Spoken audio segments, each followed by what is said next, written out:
kita juga berupaya lah menyederhanakan tampilan dan alur aplikasi supaya lebih mudah diakses gitu. Dengan langkah-langkah itu diharapkan adaptasi masyarakat terhadap layanan digital itu bisa terus meningkat sejalan dengan semangat transformasi menuju layanan mudah, cepat, dan setara. Yang harus juga diketahui peserta itu adalah di fitur info peserta. Jadi peserta tahu status keaktifan termasuk juga segmentasinya.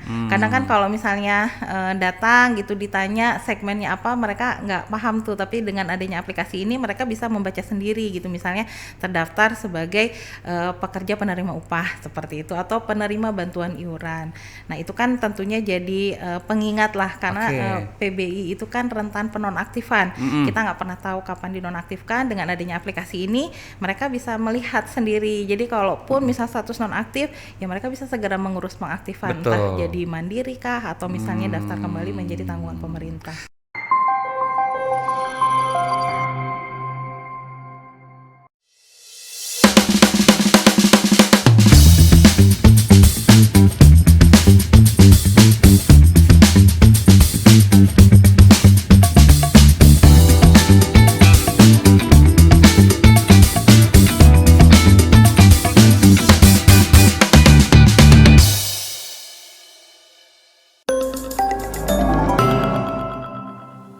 Di tengah padatnya aktivitas dan cepatnya dunia bergerak, satu hal tetap jadi prioritas utama, yaitu kesehatan kita dan orang-orang tercinta. Namun, mengakses layanan kesehatan seringkali menjadi tantangan. Keterbatasan waktu dan proses yang tidak praktis membuat orang menjadi enggan mengakses layanan kesehatan. Karena itu, BPJS Kesehatan menghadirkan solusi digital yang memudahkan segalanya. Aplikasi mobile JKN, semua ada dalam genggaman. Bagi Anda yang belum terdaftar sebagai peserta JKN, Mobile JKN menyediakan fitur pendaftaran peserta secara online, penambahan anggota keluarga serta perubahan data peserta seperti jenis kepesertaan, nomor HP, email, alamat, fasilitas kesehatan tingkat pertama dan kelas rawat. Untuk fitur info peserta terdapat informasi seperti status kepesertaan, nomor kepesertaan, lokasi vaskes terdaftar, kelas rawat, nama peserta, dan tanggal lahir. Cukup dengan beberapa langkah mudah, Anda bisa mendaftarkan diri dan keluarga dari mana saja, tanpa perlu antre. Mobile JKN bukan hanya aplikasi administrasi, tapi juga asisten digital untuk menjaga kesehatan Anda setiap hari. Berikut fitur-fitur unggulan yang mendukung pelayanan kesehatan langsung dari genggaman Anda. Butuh konsultasi kesehatan tanpa harus ke fasilitas kesehatan? Gunakan fitur konseling dokter di Mobile JKN. Konseling dilakukan secara daring oleh dokter dari fasilitas kesehatan. Tingkat pertama pilihan Anda, cepat dan efisien tanpa harus keluar rumah. Deteksi dini penting untuk mencegah penyakit kronis. Gunakan fitur screening riwayat kesehatan untuk menilai resiko penyakit seperti diabetes, hipertensi, hingga jantung. Hasil screening bisa menjadi panduan awal dalam menjaga kesehatan Anda dan keluarga. Saat kondisi darurat, nggak perlu panik. Cukup satu klik pada menu info lokasi vaskes, kamu bisa mencari fasilitas kesehatan terdekat. Mencari ruang rawat inap terkadang bisa menjadi tantangan. Namun, dengan adanya fitur info ketersediaan tempat tidur, Anda bisa melihat ketersediaan kamar di rumah sakit secara real-time. Jangan bingung mencari tahu kapan jadwal operasi tersedia. Fitur info jadwal tindakan operasi memungkinkan Anda melihat waktu dan lokasi tindakan medis yang tersedia. Cek riwayat pelayanan kesehatan di Mobile JKN, juga sudah tersedia fitur iCare. Dengan fitur ini, kita dapat melihat data kunjungan, jenis layanan, diagnosis, hingga resep yang pernah didapatkan.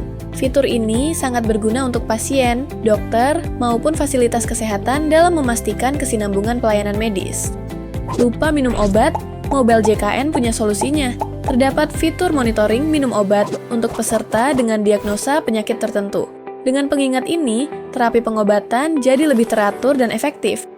Jaga stamina dan gaya hidup sehat dengan fitur bugar. Fitur ini berguna untuk memantau dan mencatat aktivitas fisik yang kita lakukan, seperti jumlah langkah kaki, denyut jantung, tekanan darah, gula darah, dan saturasi oksigen. Mobile JKN tidak hanya memudahkan Anda dalam mengakses layanan kesehatan, tapi juga membantu Anda dalam mengelola iuran jaminan kesehatan nasional secara praktis dan transparan. Berikut fitur-fitur penting yang bisa Anda manfaatkan untuk urusan iuran hanya dari satu aplikasi. Ingin tahu besaran iuran? virtual account pembayaran, tanggal jatuh tempo, atau status pembayaran. Gunakan fitur informasi iuran dan riwayat pembayaran dan info virtual account. Semua informasi tagihan peserta dapat diakses secara cepat dan akurat. Tertunggak iuran dan bingung harus mulai dari mana? Gunakan fitur Rehab. Ini adalah program rencana pembayaran bertahap dari BPJS Kesehatan untuk peserta yang menunggak lebih dari 3 bulan. Kini, pembayaran iuran jadi lebih ringan dan bisa diatur sesuai kemampuan. Agar tidak lupa membayar iuran tiap bulan, daftarkan diri Anda di fitur pendaftaran auto-debit.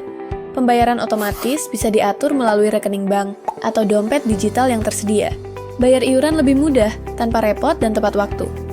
Berobat ke layanan kesehatan kini, tak perlu antri panjang atau datang terlalu pagi. Lewat aplikasi mobile JKN, Anda bisa mengatur waktu kunjungan lebih efisien dan nyaman.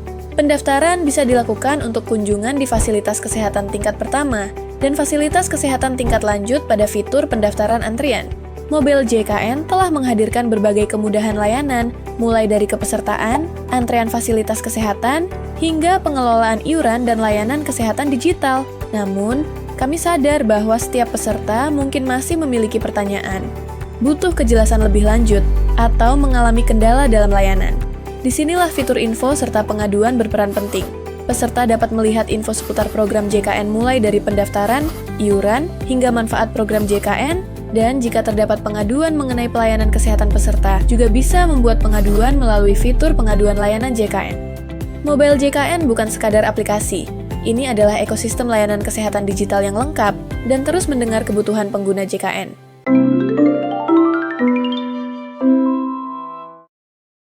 Nah, sahabat Tipol, tadi Ibu Guri sudah menjelaskan bagaimana BPJS Kesehatan melakukan berbagai macam strategi ya, khususnya dengan berbagai pihak atau stakeholder.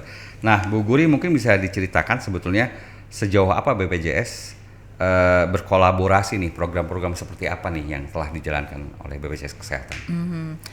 Untuk program atau kolaborasi tentunya ada ya, kita terus membangun berbagai program untuk meningkatkan literasi digital peserta JKN. Beberapa diantaranya yang tadi ya melalui kerjasama dengan pemerintah daerah, kemudian dengan fasilitas kesehatan, dunia pendidikan dan juga badan usaha. Jadi melalui kolaborasi ini BPJS Kesehatan mengadakan sosialisasi dan pelatihan langsung agar masyarakat bisa mengenal dan mempraktikkan layanan digital seperti mobile JKN dan Pandawa tadi gitu ya. Selain itu BPJS Kesehatan juga bekerja sama dengan komunitas dan influencer lokal. Jadi untuk membuat konten-konten video yang lebih ringan lah dan mudah diterima oleh masyarakat gitu. Nah, kolaborasi ini tujuannya memastikan seluruh peserta gitu ya, baik di wilayah perkotaan maupun di daerah pinggiran dapat ikut serta dalam transformasi digital gitu dan merasakan manfaat layanan yang mudah, cepat dan setara tadi. Oke, jadi sebetulnya banyak strategi yang di guide sama BPJS Kesehatan. Iya, betul. Kemudian kalau berbicara tentang tantangannya nih Bu, di lapangan seperti apa sih Bu? Iya. Untuk tantangan terbesar yang sering dihadapi di lapangan itu adalah perbedaan tingkat literasi digital dan kebiasaan masyarakat dalam mengakses layanan.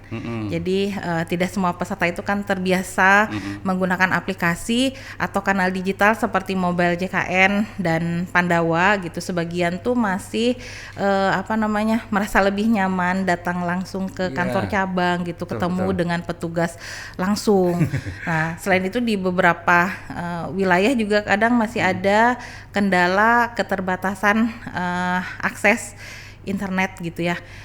Jadi agak menyulitkan, termasuk juga peserta lanjut usia yang mana perlu pendampingan penuh pada saat mereka mengakses layanan tersebut. Untuk mengatasi hal tersebut, kita juga melakukan tadi ya pendekatan edukatif gitu ya, terus pendampingan langsung, terutama ketika sosialisasi.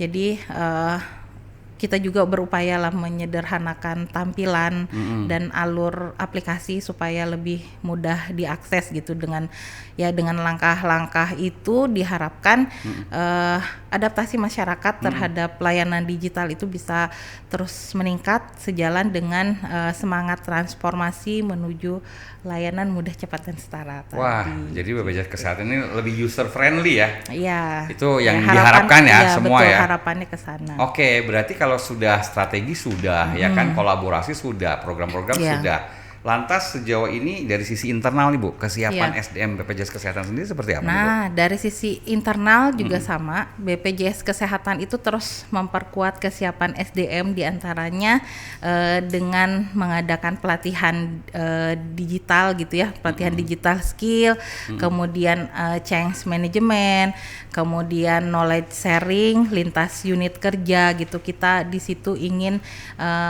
seluruh duta BPJS Kesehatan itu memiliki mindset digital gitu, tidak hanya mampu menggunakan teknologi, tapi mereka juga memahami bagaimana digitalisasi ini dapat meningkatkan mutu pelayanan gitu. Kemudian kita juga dengan adanya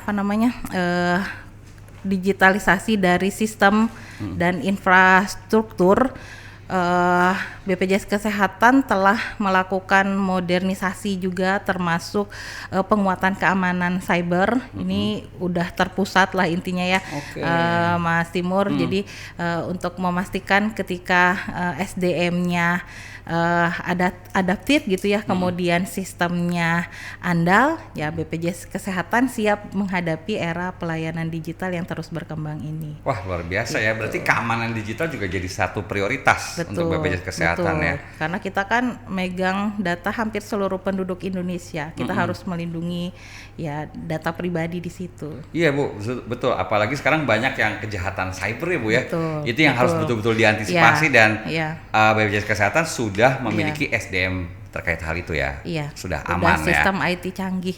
Oke, siap.